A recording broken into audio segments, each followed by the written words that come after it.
I've got new strings on my guitar. They are real cool. I like them lots.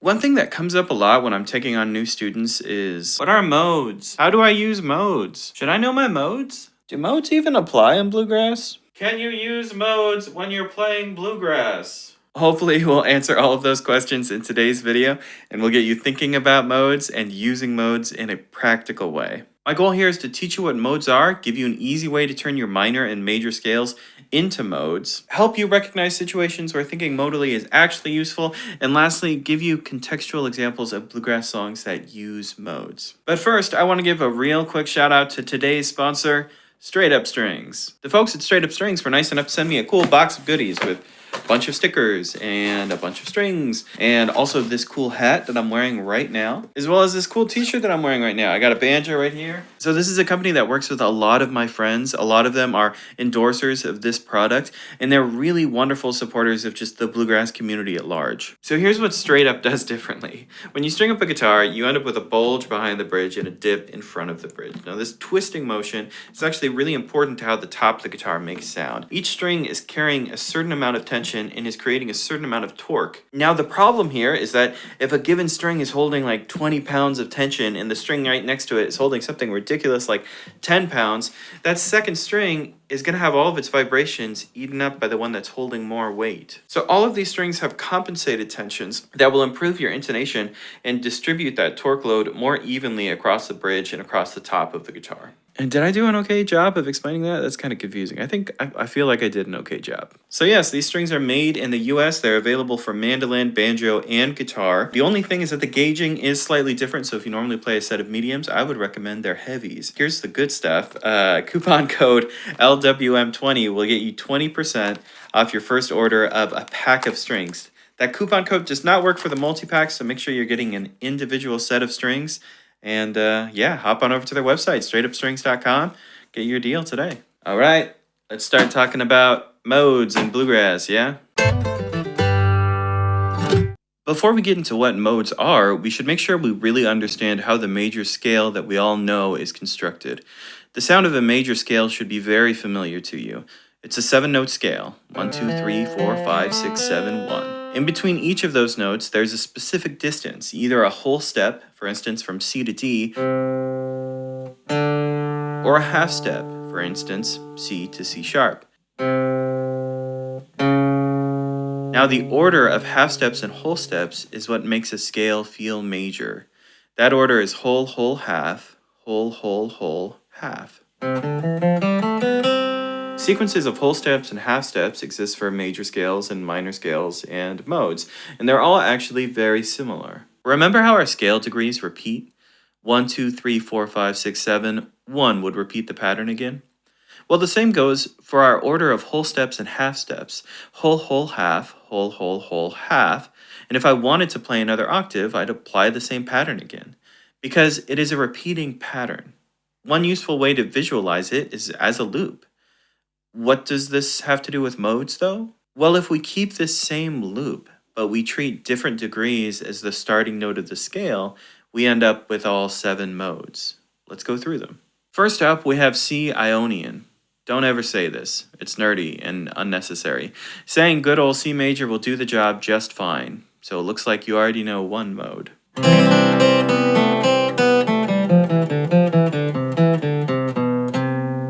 Next in line is D Dorian. This mode feels more minor than major, so we're going to add it to a list of minor modes.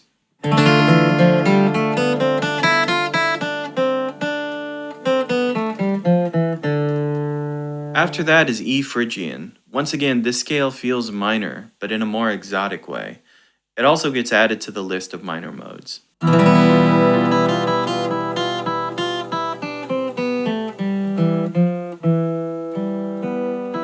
We have our first major sounding mode now, F Lydian.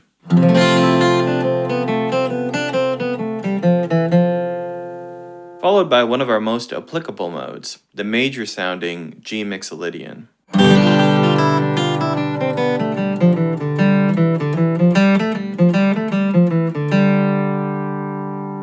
Our next mode is A Aeolian. It sounds minor because it's actually just an A minor scale. Once again, you will probably never say Aeolian, just minor will do.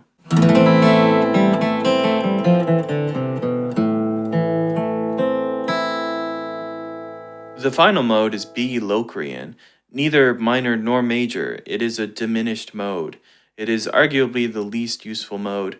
We won't be covering any uses for it today. Cool, you're probably thinking C major is C Ionian, D Dorian, E Phrygian, F Lydian, G mixed Lydian, A Aeolian, and B Locrian. That means if I ever need G mixed Lydian, I'll just play my C major scale. That's not a super useful way to think about things though, and I see a lot of online guitar lessons kind of pushing you in that direction, and I really encourage you not to think that way. For instance, let's say you wanted to play in G Phrygian. That means you need to remember the order of the modes, and then you also need to remember which major scale G is the third note of. There's a level of abstraction there that means you're doing more thinking than you actually need to do. If you don't believe me, I can give you a bunch of examples, right? What if you needed to find A flat Lydian? Can you, off the top of your head, remember which scale A flat is the fourth note of? There is definitely a better way to think about it. So let's talk about some more practical ways to think about and use modes. Earlier, we found the 7 modes: Ionian, Dorian, Phrygian, Lydian, Mixolydian, Aeolian, and Locrian. As we went through each, we grouped them into major, minor, and diminished categories. We also found out our diminished buddy Locrian won't be super useful to us, so let's forget about him for now. And we found out that Ionian and Aeolian are just major and minor scales.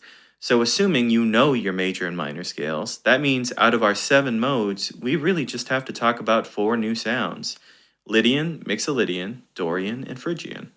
Let's start with our new major sounds and talk Mixolydian first. Like we said before, a normal C major scale can be described with the note names C, D, E, F, G, A, B, C, our numbers 1, 2, 3, 4, 5, 6, 7, 1, or the half step, whole step pattern of whole, whole, half, whole, whole, whole, half. Those are all different ways to make the same point. C Mixolydian will be similar to this, but like all modes, will have a small change or two. In note names, C Mixolydian will have a B flat, which means for our numbers, we now have a flat 7 or dominant 7th interval. And for our half step, whole step pattern, we now have whole, whole, half, whole. Great. So in the simplest terms possible, if we want to change any major scale into a Mixolydian scale, we just have to lower the 7th scale degree a half step. In G, that would mean F sharp to F natural. In D, that's C sharp to C natural. In F, that's E to E flat. Why would we want to do that though? What's Mixolydian's use? Well, there's 2 big ones. The first one is over songs that use a flat 7 chord because Mixolydian has that flat 7 scale degree. For instance, like we covered a second ago, in the key of G, F sharp becomes F natural. In a fiddle tune like Red Haired Boy, the 4th measure includes an F chord. We could analyze this as G Mixolydian if we wanted to, and use the G Mixolydian mode to improvise there. A final example would be the 3rd and 4th measures of Salt Creek. Key of G with an F chord, it feels Mixolydian. Are these tunes entirely Mixolydian though? Like, would you say that the entire song is Mixolydian in the Mixolydian mode? No, not at all.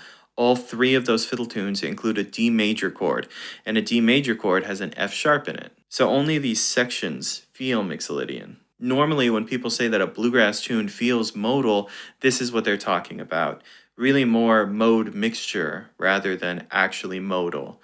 These songs mix the Ionian mode, aka just a major scale, with the Mixolydian mode or sound. 1 down, 3 to go. Let's talk Lydian. Once again, our starting point is C major. Lydian is a major sounding mode. But what's the difference? Well, C Lydian has a sharp 4th degree. That means F sharp in note names. For our numbers, we have a sharp 4 or augmented 4th if you want to get fancy. And for our step pattern, whole, half, whole, half. So in simple terms, we raise the 4th to get Lydian. In G, that means C to C sharp. In D, that means G to G sharp. In F, that means B flat to B natural. Once again, though, why would we want to use Lydian? What is a functional example? A good example would be a song that has a major 2 chord, because the major 2 chord will include the sharp 4th degree. An example in G again. In the key of G, C would become C sharp to make Lydian. In a fiddle tune like Blackberry Blossom, we get a major 2 chord in the 4th measure. 2 chords are very common moving to 5 chords, completing a 2-5-1 movement. In the key of G, an A minor would normally be the 2 chord, but A major is used here instead. A major has a C sharp in it, which makes it a great fit for the C sharp in G Lydian. Is this entire song in Lydian?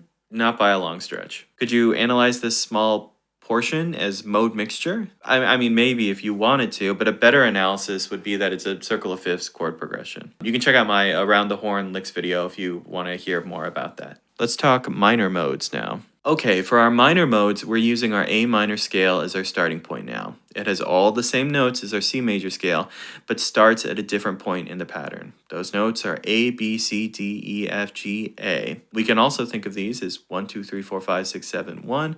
Don't think too hard about these numbers. They're just a quick way to track alterations.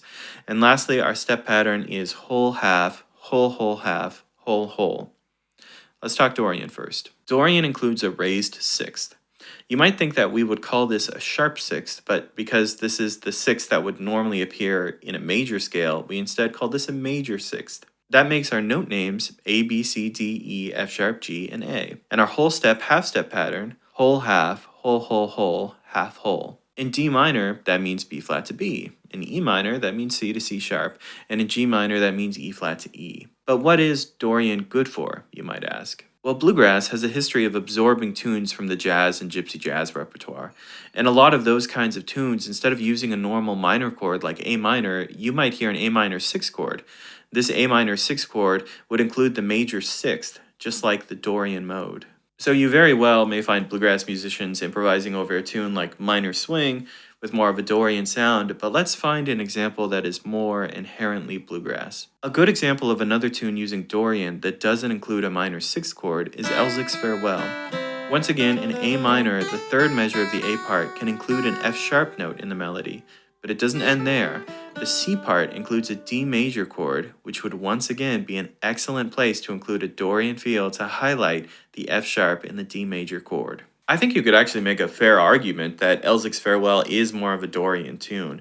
That very much depends on who's playing it and their particular approach to note choice, but what are you going to do? Let's keep going. Last one, and it's a silly one. Once again, starting in A minor, Phrygian has one small variation to the standard minor scale, and that is a half-step interval between the first two notes. That means our note names are A, B flat, C, D, E, F, G, A. Our numbers are 1, flat 2, 3, 4, 5, 6, 7, and our step sequence is half, whole, whole, whole, half, whole, whole. What is Phrygian good for, you might ask? Sounding exotic.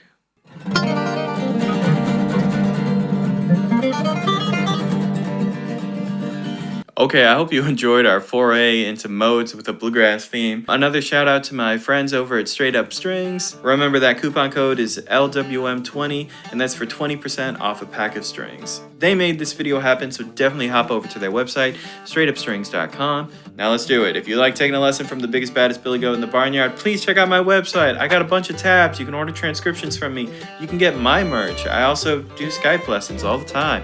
Please let me know if you're into that. You can also check me out on Instagram. See Jazz and Grass. We post guitar licks all the time, all day. We also got a podcast. Man, that's all I gotta say. I'll see you guys next time. When that train